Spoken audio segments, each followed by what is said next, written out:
Fala aí pessoal, tudo bem com vocês? Eu espero que sim. Estamos de volta para falar do episódio 9 da segunda temporada de Solo Leveling. Pra quem não conhece, o anime conta a história de Sung Jin-woo, um ex-caçador de Rank E que foi subindo de level até se tornar o 10º Rank S da Coreia. Após vencer todos os desafios da Dungeon Demoníaca, enfim ele pôde realizar o seu maior desejo.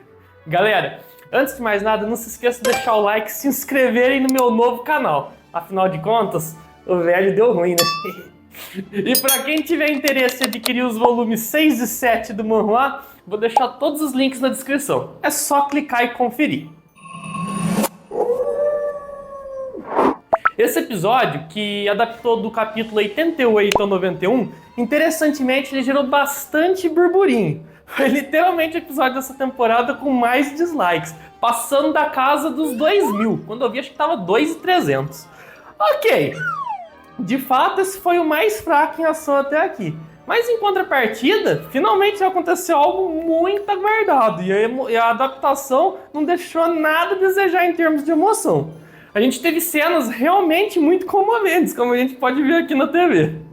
No fim do vídeo, eu vou comentar mais a respeito disso. Bom, do ponto que parou o último episódio, após a derrota do Barão, o Jin-woo finalmente obtém o sangue purificado do Rei Demônio.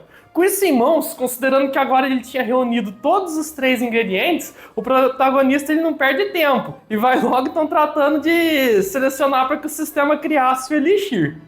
Apesar de tenso, para sua sorte tudo corre bem. Ele não só obtém um, mas ele consegue 6 frascos de uma só vez.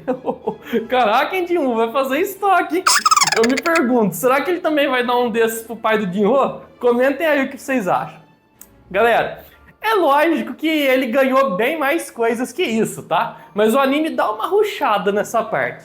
As recompensas que o Sung recebe vão desde um anel de Rank S, né, que comba com os outros itens dropados lá dos chefões, como também uma espada longa, que era do Barão. Isso fora suas 2 adagas e até os seus chifres. Além disso, só de concluir a quest, ele já recebe mais 30 pontos ali para ele evoluir como ele quer. E também uma pedra única que permitia que ele trocasse de lugar com outra sombra. Pensa no item útil. Dando então sequência, o Iron convenientemente ele surge trazendo o corpo e a cabeça daquele Wyvern que o Barão usava de montaria. O nosso herói, claramente satisfeito, ele parte logo para extrair sua sombra. Como ele não conseguia recordar muito bem qual era o seu nome, o que parece ser um problema recorrente, né? O garoto então o nomeia de Kaizo. Agora então ele podia voar livremente onde e quando ele quisesse. Apesar da Ezio o convidar para uma festa no castelo do seu pai, o Sung, que já tinha em mente exatamente o que ele queria fazer, ele recusa o convite e faz logo uso da sua nova habilidade, já trocando de lugar com uma das sombras que ele tinha deixado patrulhando a cidade. A pobrezinha da Ezio, além de ter sido ignorada, não teve nem tempo de se declarar. O cara simplesmente abriu mão da melhor garota. Bom, de volta à Coreia, o Sung então ele invoca sua nova sombra e vai voando até o hospital, onde então estava internada sua mãe.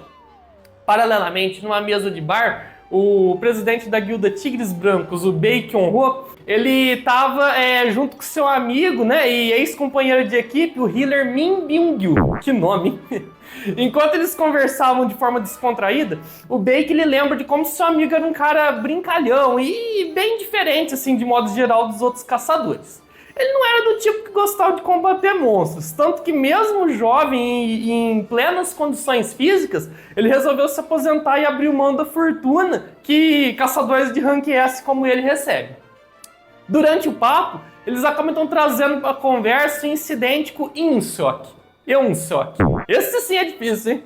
Um colega deles que acabou perdendo sua vida na última expedição à Ilha Jeju. O Bae estava decidido a participar, independente dos fantasmas do passado. Só que o Byung-gyu, no entanto, ele não queria saber disso de jeito nenhum e falou que nem adiantava insistir. O Yonho, por sua vez, ele deixa claro, ele não estava ali para convencê-lo. Ele só queria ter a oportunidade de ver ele mais uma vez caso o pior acontecesse. Após então o Byung-gyu revelar que ele pretendia se tornar funcionário público, a conversa vai e segue de novo ao clima amistoso de antes. Bom, de volta agora ao hospital, né, que é talvez a melhor cena, o Jin-woo então ele se encontrava tenso. Enquanto ele observava sua mãe no leito, as cicatrizes dela fazem o garoto se recordar da vez que ainda quando criança ele acabou causando aquelas queimaduras. Aí foi lavar o cabelo dela com água quente, basicamente. Pensando em tudo que ela havia passado para criar ele e a sua irmã, o Sung estava apreensivo sobre a funcionalidade do Elixir. Por outro lado, ao se lembrar de todas as coisas milagrosas que o sistema tinha proporcionado para ele, nosso herói então ele toma coragem, ainda que ele tivesse ali tremo, e vai e inverte o frasco na boca dela. De cara, as cicatrizes, assim, num passo de mágica já desaparecem. No entanto, ela seguia desacordada. O Sung, desesperadamente, ele torcia para que a sua mãe levantasse, né? Ficasse bem. Então, galera, como um passe de mágica, de repente bate ali uma brisa quentinha que até a Dina sente lá de onde ela estava, e sob a luz do lar, enfim, a mãe dele se levanta. Numa cena emocionante, assim que o Jin-woo então percebe, seus olhos ficam marejados. A primeira coisa que ela faz é reconhecer o seu filho e perguntar por quanto tempo que ela havia dormido. Ele explica que tinha se passado 4 longos anos e que a sua irmã estava bem. A mãe, naquele momento, ela só podia agradecer por ter cumprido a sua promessa e cuidado do lar. Ela percebe que seu filho estava todo machucado. Ela pôde imaginar o quanto ele deve ter se esforçado. Aqui, galera, o Jin-woo ele não consegue se segurar, tá? Ele simplesmente desaba a chorar. E foi realmente uma cena assim de arrepiar, muito emocionante. No dia seguinte, a notícia que sua mãe havia despertado do sono eterno causa ali um grande alvoroço no hospital. O cara lá que devia ser o diretor-chefe, ele ficou surpreso ao saber disso. Mas o mais surpreendente mesmo é que todas as suas funções vitais estavam assim em dia, tudo certinho. E por isso, logicamente, só que a família queria alta imediato. É legal que no manhwa esse mesmo personagem não queria liberar, não. A ideia dele era tornar aquilo público e atrair bastante olhares do mundo pro caso. O ponto é que quando ele descobre que o seu filho era um Rank S, o filho dela, né, era um Rank S, o discurso muda da água pro vinho. Aí era pra liberar imediatamente a paciente, só tava saudável. Na sequência, a gente também pode ver a reação da Dina, que ao ir visitar a mãe, né? E adivinha só, não foi muito diferente da do Jin-woo. O garoto que assistia aquela cena só reforçou os seus pensamentos que tudo que ele tinha feito tinha valido a pena. Que é o nome do episódio, por sinal. Quando, enfim, eles voltam pro apartamento que eles moravam, algo me chamou a atenção. Eu não tô falando da reação do Jin-woo pra bagunça que a Dina fez, não. No caso, eu me refiro à reflexão que o garoto faz ao ver sua mãe ali junto deles. Ele basicamente se questiona se ele não tinha passado do ponto como caçador, ou até mesmo perdido parte da sua humanidade enquanto ele corria atrás do seu sonho. Vamos lembrar que até alguns humanos ele acabou tendo que matar aí nessa caminhada. Outra coisa interessante foi ver a mãe perguntando notícias sobre o seu marido desaparecido. A gente descobre que ela o via com muita admiração e que também ela não se opunha ao fato do Sung ser um caçador, que nem ele. Imagina só quando eles descobrirem que ele tá vivo, hein? E bem, agora mudando um pouco o foco, o anime ele corta o presidente Gan-hee dando ali uma coletiva de imprensa.